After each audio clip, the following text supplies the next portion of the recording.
L'actualité sur Business 24, c'est maintenant. Madame, monsieur, bienvenue. L'actualité sera dominée par la 60e assemblée annuelle de la Banque africaine du développement qui a ouvert ses rideaux ce matin. Une cérémonie d'ouverture marquée par la présence de plusieurs chefs d'État africains. Make Africa Great Again, une association panafricaniste, a lancé officiellement ses activités. À l'occasion, son président a été investi. La commission gouvernance, éthique et responsabilité sociétale des entreprises du patronat ivoirien est en atelier sur la lutte contre la criminalité financière à son siège. Et au Sahara 2025, une journée a été dédiée à la chaîne de valeur de l'EVA. On en saura plus dans ce journal. Nous ouvrons cette édition avec les rideaux qui se sont levés ce mardi sur la 60e assemblée annuelle de la Banque africaine de développement au Sofitel Hôtel Ivoire d'Abidjan. Une cérémonie d'ouverture marquée par la présence de plusieurs chefs d'État africains, notamment le président de l'Union des Comores, le président de la République du Ghana, l'ancien président de la République du Mozambique. Le secteur privé et la société civile étaient également présents. Le développement économique du continent et la mobilisation des ressources internes sont au cœur des discussions. Le président sortant de la BAD, Akiwumi Adesina, a dressé un bilan de son mandat marqué par des investissements massifs en faveur du développement des pays africains. Générosa Kouadio. La cérémonie d'ouverture des 60e Assemblée annuelle de la Banque africaine de développement à Abidjan. Une plateforme de haut niveau qui réunit chefs d'État, décideurs économiques, sociétés civiles et secteurs privés autour d'une ambition commune, tirer le meilleur parti du capital de l'Afrique pour favoriser son développement. Pour ouvrir cette rencontre, la ministre du Plan et du Développement, Niale Kaba, par ailleurs présidente du Conseil de gouverneurs de la BAD, a salué l'engagement des participants venus des 4 coins du monde. La Banque africaine de développement, par sa vision panafricaine et son engagement en faveur de la transformation structurelle du continent, se positionne au cœur de cette dynamique. Le thème de cette année, tirer le meilleur parti du capital de l'Afrique pour favoriser son développement, nous rappelle que l'Afrique dispose d'un vaste patrimoine naturel et culturel et d'un potentiel démographique exceptionnel à transformer impérativement en prospérité partagée. Le président de la BAD, Akiwumi Adesina, a ensuite pris la parole pour faire le point sur les actions menées par son institution. Durant son mandat, plusieurs milliards de dollars ont été mobilisés pour soutenir les infrastructures, l'agriculture, l'énergie ou encore la résilience climatique.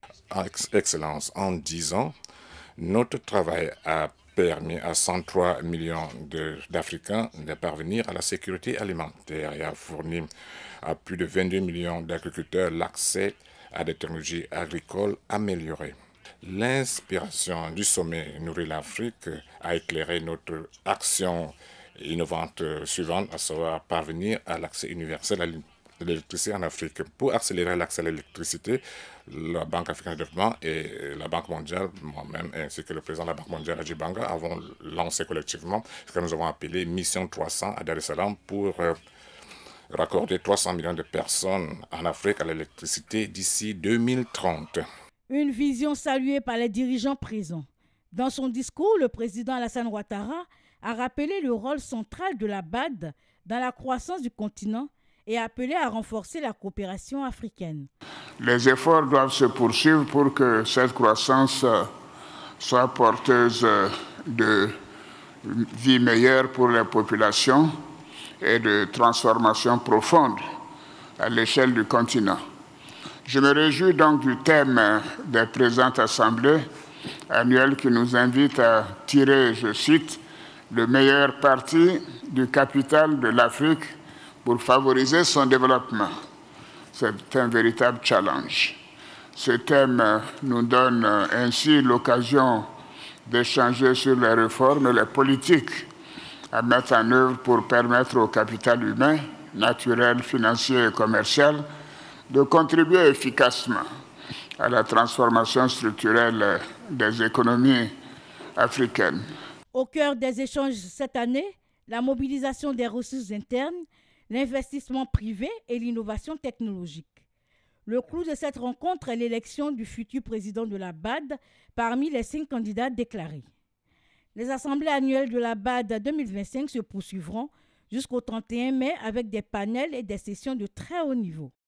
Et on reste toujours dans les murs de l'Hôtel Ivoire. Après une cérémonie d'ouverture marquée par des allocutions fortes, les participants au 60e Assemblée annuelle de la Banque africaine de développement ont exprimé leur impression. Responsables d'institutions, acteurs du secteur privé ou membres de la société civile, tous saluent une orientation claire en faveur du développement inclusif du continent. J'ai suivi avec attention le discours bilan du Dr Adesina et ainsi que le discours du président Alassane Ouattara pour l'ouverture de cette assemblée. Et le bilan est positif. Le bilan est positif parce que les réalisations pendant les 10 années des 2 mandats d'Adesina ont été impressionnants. Et les résultats également de la Banque africaine de développement en tant qu'institution panafricaine de financement de développement, qui est noté AAA sur plusieurs marchés internationaux, est une fierté. Donc le FAGAS, qui est une institution multilatérale également qui couvre 14 pays en Afrique, nous travaillons avec la Banque africaine de développement et nous allons continuer à travailler avec le prochain président qui viendra. Donc en perspective de cela, nous nous approprions le bilan positif d'Adesina en espérant que le successeur d'Adesina fera encore plus. Parce que maintenant, tous les pays veulent mettre leur bouche là où il y a leur argent. Donc notre rôle, c'est d'offrir des opportunités à partir d'une Afrique qui doit cesser de mendier en étant assise sur des tas de richesses. Et c'est ce rôle-là que la BAD doit pouvoir jouer maintenant, mais elle ne peut pas jouer ce rôle avec des administrateurs qui comptent le nombre de trains qui arrivent à l'heure et ceux qui sont en retard. Il le faut avec quelqu'un qui a du leadership et qui est capable de rassembler à travers les diversités pour amener un souffle nouveau à notre institution en comptant sur la jeunesse que vous représentez. Mes attentes, c'est faire élire le président, comme président, le docteur Sidi Ould-Tah, nouveau président de la banque, parce que c'est un homme qui a démontré avec la BADEA qu'il était capable de diriger une grande institution et de la faire grandir. Et comme nous sommes dans une situation où la BAD doit renaître, se réinventer, nous avons besoin de celui-là. Nous avons parlé du bilan de l'ancien président. Donc quand même, on voit quand même que c'était un bilan assez prometteur, avec son lot de challenges, surtout ces 10 dernières années. Et on comprend que le prochain président a pas mal de travail qui va l'attendre. Mais ce qui est quand même agréable de voir, c'est que l'Afrique continue sa voie de développement. Et on espère en fait que cela continuera avec de nouveaux challenges. Bon, la Côte d'Ivoire est aussi mise à l'honneur. On a vu aussi le bilan qui a été fait et qui a été aussi souligné par le président Ouattara. Donc on espère en fait que cela servira d'exemple non seulement pour des pays dans la sous-région, de la sous-région, mais aussi en fait dans l'Afrique de façon générale. Je suis très contente pour cette édition parce qu'on parle enfin de capital. On parle enfin de capital africain et c'est ce que nous faisons au WIC depuis 2016. On essaie de mobiliser le capital africain pour l'investir dans des business qui appartiennent à des femmes sur le continent. Donc je suis très contente que le thème soit ce sujet-là aujourd'hui et je suis contente aussi de tout ce que le président Adesina a accompli pendant ces 10 dernières années, auquel j'ai pris un peu part, surtout tout ce qui est l'accès au financement des femmes africaines. Parlons d'un autre événement, le Forum international des entreprises francophones s'est ouvert ce mardi. Ce forum est un rendez-vous annuel majeur du groupement du patronat francophone. Il tient cette année sur le thème « La transformation durable des économies francophones dans un monde en pleine mutation économique ». Nous témoigne Sandrine Kwame. La transformation durable des économies francophones dans un monde en pleine mutation économique est le thème de cette 6e édition du Forum international des entreprises francophones. En effet, cette rencontre réunit des leaders économiques et politiques de plusieurs dizaines de pays francophones. L'édition 6 se présente comme une occasion d'explorer des thématiques cruciales des pays membres de la francophonie, telles que la transition écologique, la transformation numérique, l'entrepreneuriat jeune et féminin et aussi les enjeux de souveraineté économique dans un monde en mutation. Ces rendez-vous illustrent la dynamique en marche et notre volonté collective de positionner la Côte d'Ivoire et l'espace francophone comme acteur incontournable de la transformation économique mondiale. La déclaration de Villers-Cotterêts, adoptée lors du dernier sommet de la francophonie, appelle à renforcer la francophonie économique comme levier de croissance inclusive, durable et innovante. Avec plus d'1 milliard d'habitants à l'horizon 2050, Notre espace francophone représente un vivier de talents, une force créative et un pôle de solidarité et de croissance économique.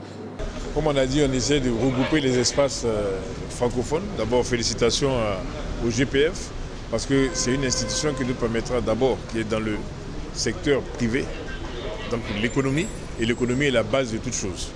Et là, nous essayons de faire le rapprochement entre les différents conseils économiques et sociaux et entre les différents pays par rapport non seulement à booster l'économie des pays, et aussi à croiser nos, comment on appelle ça, nos compétences. C'est un axe nouveau dans lequel tous les hommes d'affaires se retrouvent. Le secteur privé est engagé dans cette francophonie économique et l'amélioration de notre environnement est continuelle, il est perpétuel. Cette édition se tient du 27 au 28 mai 2025. Les 5 dernières éditions ont eu lieu au Sénégal, en Jordanie et en France. Et parlons géopolitique. La Côte d'Ivoire est connue pour la fertilité de sa terre, mais aussi pour la fertilité des initiatives qui y sont nées. Au nombre de ces initiatives, la toute nouvelle, le MAGA, entendez Make Africa Great Again, une association panafricaniste qui a lancé officiellement ses activités. En toile de fond, son président, un Ivoirien connu pour ses positions favorables à l'idéologie du président américain Donald Trump, a été investi. Plusieurs personnalités de tout genre, notamment le chargé des affaires de l'ambassadrice des États-Unis près la Côte d'Ivoire, étaient présentes. Mon désir Nascimento pour le commentaire. Ici, voilà une fois, 2 fois et 3 fois il a investi.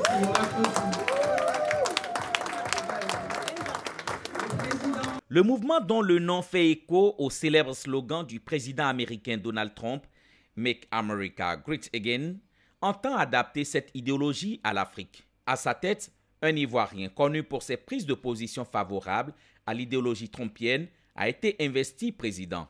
Son nom, Serge Nedro, économiste et chef d'entreprise, il portera désormais le flambeau d'un panafricanisme pragmatique et visionnaire avec l'objectif de réaffirmer la place, la dignité et la souveraineté de l'Afrique sur l'échiquier mondial. Le MAGA, Make Africa Great Again, version africaine, auquel préside désormais Serge Nedro, se donne pour mission de rassembler toutes les forces africaines, citoyens, leaders d'opinion, partenaires sans distinction d'origine, de confession ou de classe sociale autour d'une ambition commune. Rebâtir une Afrique forte, unie, indépendante et fière de ses valeurs. En réalité, c'est de reconnaître que l'Afrique était une Afrique très puissante, une Afrique grande avant. Ça, c'est très important parce qu'on a tendance à l'oublier, on a tendance à prendre l'Afrique comme étant une Afrique qui n'a jamais été grande, qui est abandonnée, qui est esclavagisée, qui a été esclavagisée, qui a été colonisée. Mais l'Afrique a été le berceau de l'humanité. L'Afrique a connu de grands dirigeants, de grands leaders, de grands hommes riches dans le monde. Et donc nous voulons que cette grandeur d'Afrique d'antan puisse revenir et c'est ce que nous voulons. Et ces leviers sont là. D'abord, c'est de mettre les intérêts de l'Afrique devant. La cérémonie de lancement a connu une forte affluence. Plusieurs personnalités politiques, diplomatiques, culturelles et associatives y ont pris part, témoignant l'intérêt croissant pour cette initiative. Comme ici, le franco-américain Nicolas Conquer, l'homme du président Donald Trump à l'extérieur des États-Unis, et le franco-américain Joseph Joël Bottin, rédacteur en chef de Trump Fact News. C'est de réaffirmer l'histoire, les traditions dans laquelle l'Afrique est à chacune de ses typicités, mais également son esprit panafricain, et donc de renouer avec vraiment ces valeurs d'attachement à ces traditions, plutôt que de vouloir être dissous dans une doctrine, dans une idéologie globaliste qui voudrait anéantir toutes nos identités à travers le virus mental du wokisme. Aujourd'hui, je suis ici à Abidjan plein d'enthousiasme pour soutenir MAGA Africa.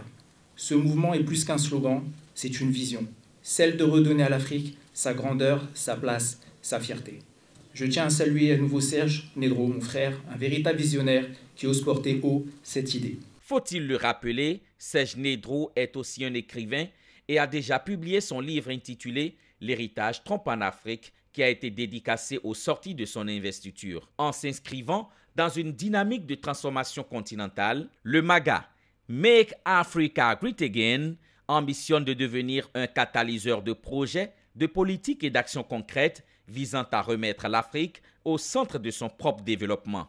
Une aventure à suivre de près.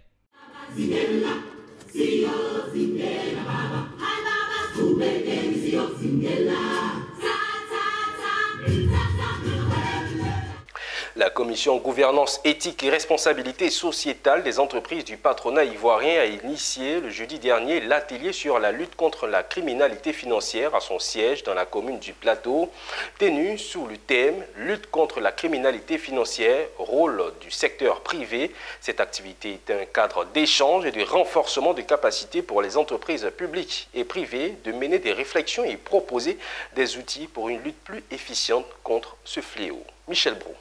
Informer, outiller, surtout impliquer davantage les entreprises, tant publiques que privées, dans la lutte contre la criminalité financière était l'essentiel de cette session de formation.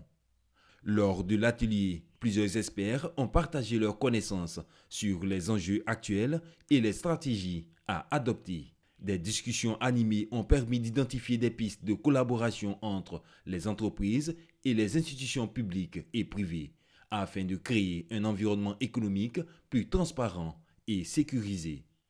En renforçant les capacités des acteurs économiques et en facilitant les échanges, cet atelier contribue à ériger des barrières contre la criminalité financière et instaurer une dynamique de vigilance collective soutenue par les acteurs du secteur.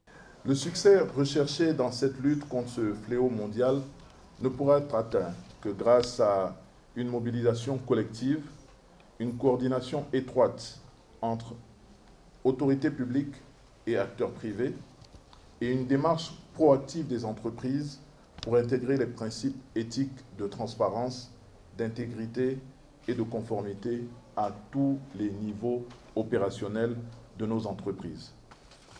Cet ensemble, fort de notre engagement commun, que nous réussirons à protéger et à promouvoir une économie saine, transparente et responsable au bénéfice de notre pays et des générations futures. En ce qui concerne notre département ministériel, Monsieur le ministre me charge de vous faire part de notre entière disponibilité à accompagner toutes les initiatives pouvant aider à faire face à la criminalité financière et à tous les crimes connexes. L'atelier de la commission gouvernance éthique et responsabilité sociétale des entreprises est un pas important vers une meilleure maîtrise des risques financiers. Il est essentiel pour tous les acteurs, qu'ils soient publics ou privés, de s'unir pour construire une économie résiliente et éthique où la criminalité financière n'a pas sa place. Dans une atmosphère en pointe de fraternité et de dialogue constructif, le président du Conseil économique et social du Bénin, Conrad Gbagidi, a accordé une audience à une délégation de la diaspora béninoise vivant en Côte d'Ivoire. Cette rencontre organisée à Abidjan visait à renforcer les liens entre les institutions de la République et les Béninois de l'extérieur, tout en ouvrant un cadre d'échange autour du développement national. En marge de sa participation à l'Assemblée de l'UCESIF, entendez Union des conseils économiques et sociaux et institutions similaires francophones du monde, le président du Conseil économique et social du Bénin, Conrad Gbagidi, a accordé une audience à une délégation béninoise vivant en Côte d'Ivoire. Cette délégation, conduite par le consul honoraire du Bénin près la Côte d'Ivoire, est allée féliciter les nombreuses réformes en cours au Bénin, la transformation radicale et positive des villes, les travaux infrastructurels, les programmes d'insertion socio-professionnelle et bien évidemment le CHIC, Centre hospitalier international de Calavi, qui est une infrastructure de santé publique ultramoderne. Ils ont salué les efforts qui replacent en tête Cotonou comme l'une des capitales les plus propres en Afrique. La délégation de la diaspora béninoise en Côte d'Ivoire s'est réservé le droit de faire la promotion de la destination touristique béninoise avec l'installation de la marque déposée Tansi Hangbe. Parce que ce que nous voyons, mes parents ont raconté que je suis né ici il y a très longtemps, je n'ose même pas dire, en 1946. Je suis parti pour revenir en 1969. Quand je descendais les ponts de Porto-Novo, j'avais de la peine au cœur. J'étais meurtri quand je partais de Cotonou sur Porto-Novo. Aujourd'hui, tu es fier de dire à un ami, accompagne-moi au Bénin, je t'offre le séjour, etc., viens avec nous. Donc nous sommes fiers de l'action de notre président. Nous constatons que ce monsieur, avec son charisme, avec sa personnalité, avec son audace, a rendu aujourd'hui le développement possible pour les Béninois. Une analyse pertinente sur ce qui se fait au pays et mettre, je dis, en relief tout ce qu'il y a comme acquis et se battre, comme ils le disent, pour la pérennité des réalisations, je dis, faites sur le plan national. Tant que la marche continue, on ne finit pas de balancer les bras. Les Béninois de Côte d'Ivoire ont formulé des doléances relatives aux services sociaux au niveau de leur consulat, avec quelques difficultés, notamment ceux créés par les trafiquants d'enfants Vidomégon. Le président du CES a salué l'engagement et la résilience des Béninois établis en terre ivoirienne, reconnaissant leur contribution économique, sociale et culturelle, tant dans leur pays d'accueil qu'au Bénin. Le président du CES a promis de faire remonter les propositions formulées à l'échelle institutionnelle et a encouragé la diaspora à maintenir une organisation structurée pour mieux peser dans le débat national. On ne peut pas accompagner un gouvernement si on ne sait pas voir ce qu'il fait de bien. Et de la même manière, dans nos attributions, s'il y a des choses qui sont insuffisantes, il nous revient de remonter ces informations auprès du chef de l'État, du gouvernement, pour que les ajustements nécessaires puissent être opérés. Cette rencontre marque un pas important vers une intégration plus effective de la diaspora béninoise dans la dynamique de développement du Bénin. Autre sujet à présent, un spectacle intitulé Odyssée a été présenté à la salle Nyangou-Ramporqué du Palais de la Culture.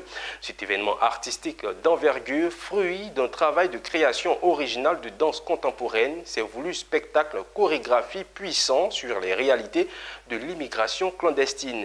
Inspiré de témoignages réels, l'œuvre explore les œuvres, les espoirs et les désillusions de celles et ceux qui osent le voyage. Walter Kofi est notre témoin.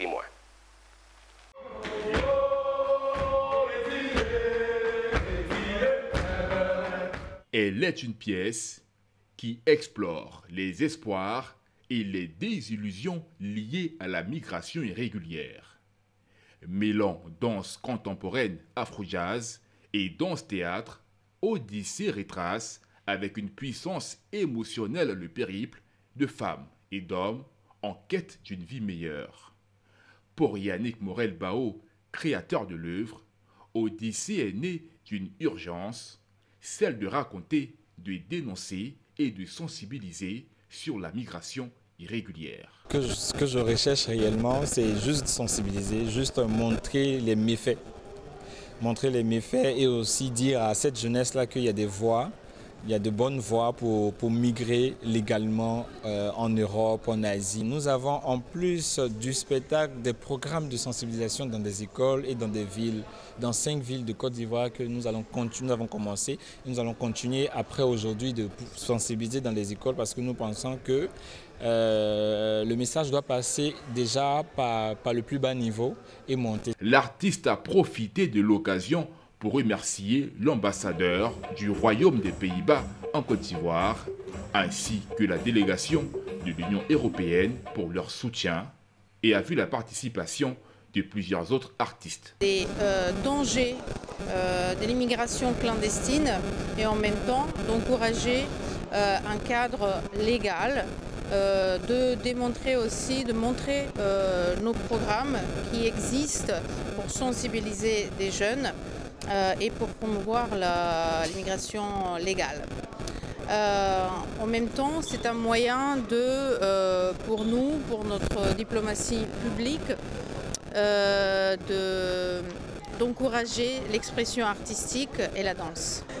Nous, notre façon pour nous de sensibiliser le public, c'est de faire des mises en scène. Au premier trimestre 2025, il a été enregistré une baisse de 31% des passages irréguliers aux frontières de l'Union européenne par rapport à la même période de 2024, tombant à près de 33 600 passages. Et les femmes sont toujours à l'honneur. Le village Maranatha de Port-Bouët a initié la 8e édition de la célébration de la fête des mères. Plusieurs femmes issues des différentes couches sociales ont reçu des dons. Il s'agissait pour les responsables de cette organisation de magnifier ces mères porteuses et c'était au siège de l'ONG Maranatha dans la commune de Port-Bouët. Claver Kofi. Des dons de vivres et de non-vivres, le tout d'une valeur de 300 000 francs CFA.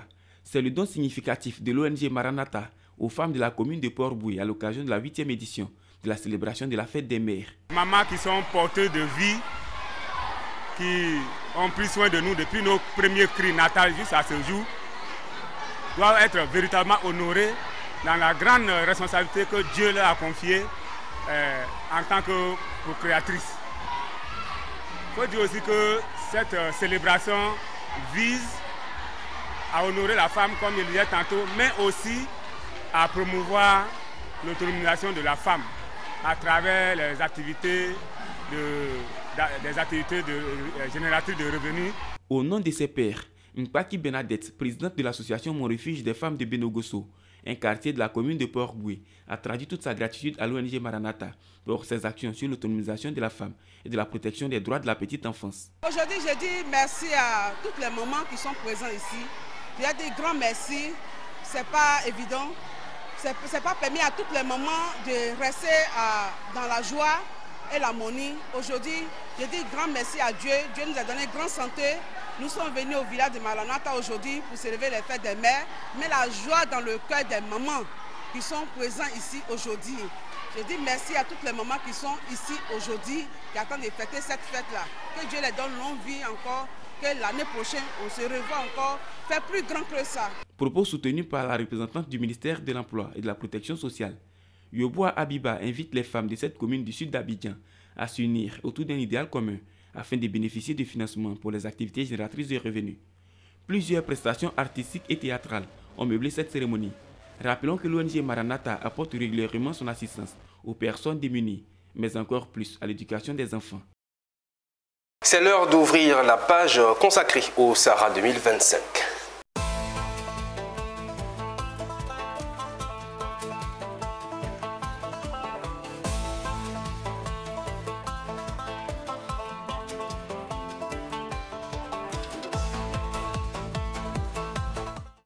Et au quotidien, nous avons les échos du Sahara 2025 grâce notamment à Alanitoa. Bienvenue. Merci Anja Semia.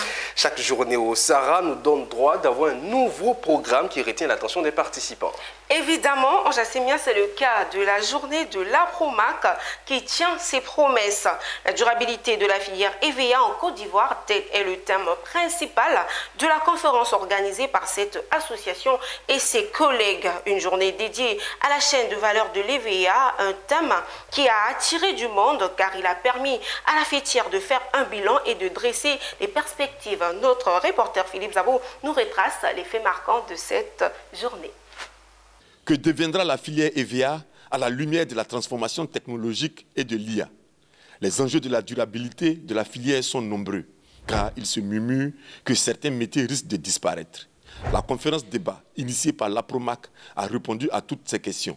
Et les défis de la durabilité semblent être maîtrisés. La question de la durabilité, c'est une question qui est maîtrisée au sein de la filière et il était important pour nous à cette édition-là de pouvoir les présenter. Les programmes de subvention des plans initiés par l'APROMAC prenaient en compte déjà ce paramètre-là, ce facteur. Alors, pour un producteur qui veut planter, qui veut créer une plantation d'EVA, l'APROMAC s'assure déjà que cette plantation-là n'est pas faite dans une forêt ni dans une forêt classée. Alors donc on délimite sa parcelle, on fait la visite de terrain pour s'assurer que c'est une jachère ou une savane qui sera mise en valeur. En ce moment, l'APROMAC subventionne les plans. Alors en plus de ces facteurs, il y a tout ce qui est épices rurales. Vous savez, aujourd'hui, quand on parle de durabilité, c'est nettement lié étroitement lié aux conditions de vie des producteurs. Alors les conditions de vie, ça passe aussi par le reprofilage des pistes. Un producteur, vous conviendrez avec moi, qui produit et qui ne peut pas acheminer sa production vers les usines, c'est un investissement à perte. Alors l'APROMAC prend sur elle de pouvoir reprofiler toutes ces pistes-là gratuitement pour les producteurs, pour leur permettre effectivement d'évacuer leur production. Voilà. En plus de cela, il y a tout ce qui est formation au métier de l'éleveur-culture. Alors, la Promac contribue à la formation chaque année des jeunes au métier de l'éleveur-culture. Que ce soit les pépiniéristes, que ce soit les régisseurs, que ce soit les seigneurs, la Promac investit dans la formation de la jeunesse. Sûr de la durabilité de la filière EVA, la Promac s'est projetée dans le futur. Vous savez qu'aujourd'hui, il y a la problématique du prix. Il y a la problématique du prix. Mais tout le monde reconnaît que le caoutchouc de la Côte d'Ivoire est de qualité. Alors comment est-ce que nous pouvons nous démarquer de tout le caoutchouc sur le plan national et international? C'est de pouvoir marquer ce caoutchouc-là. Et ça passe par la labellisation. Donc au sein de la Promac, il y a une commission qui travaille sur cette question avec des experts du milieu, avec tous les partenaires techniques, avec l'État. Voilà, sur la question de la labellisation du caoutchouc. Et nous pensons que fin 2025, début 2026, on pourra sortir quand même des normes pour la labellisation du caoutchouc ivoirien. À côté du thème central, la Promac a abordé un autre sujet comme l'état des lieux de la deuxième transformation du caoutchouc en Côte d'Ivoire.